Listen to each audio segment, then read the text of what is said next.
Hey, so it's Ted, and I wanted to shoot a quick video for you today to show you just a couple things I get all the time from business owners when I'm talking to them about business, and it comes up really often about what is your cost to acquire a customer. And so many contractors don't know that number, so I'm going to show you real quick how to figure it out. And what you're going to need is just a couple of things to do that. Step one is go ahead and get all your invoices from last year and sort through them real quick and just kind of make a pile of the ones that are customers that you did business with the very first time. So it doesn't matter if they spent $1,000, $100, $10, whatever it is, just make a pile and we're going to count how many of those are. Let's just say that you end up with 50 because it's a real nice number for me to do in my head, okay? The next thing you need to know is how much money you spent on trying to acquire new customers. So that's everything you spent all in one big lump. So if you bought business cards, if you did advertising of any kind, add it all up.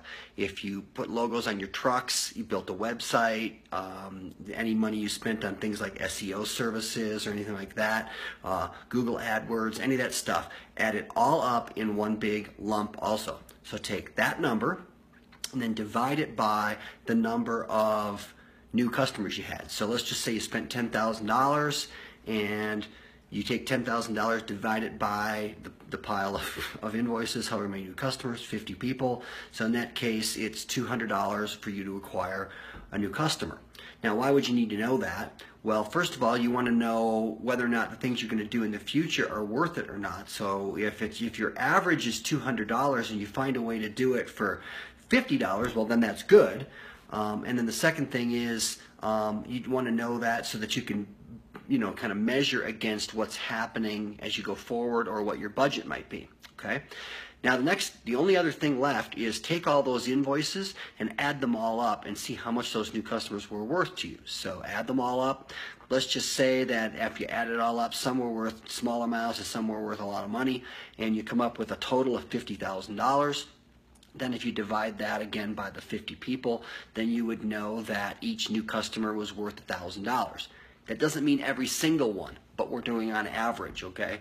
So what we're now knowing about your business is that if you spend $200 to get a customer in this case, they're worth $1,000 to you, and you can make decisions based on what you're going to do about that. So there's really only three ways you can grow your business. That's get those average numbers up from 1,000 to higher. And whatever that is, price changes, selling more stuff that they need, things they need, not things they don't, okay? That's one way to do it. The other way to do it is get those customers to buy from you more often for whatever reason, more maintenance plans, more accessories, more things they could use, buy more often. And the third thing you can do to grow a business is go get more customers. So in which case we know we're spending about $200 a piece. So if you want help with this, go ahead, send me a message. I'm happy to help you. Talk about it. We'll figure out how to do it. And we can also talk about how to work on those other things if you want to.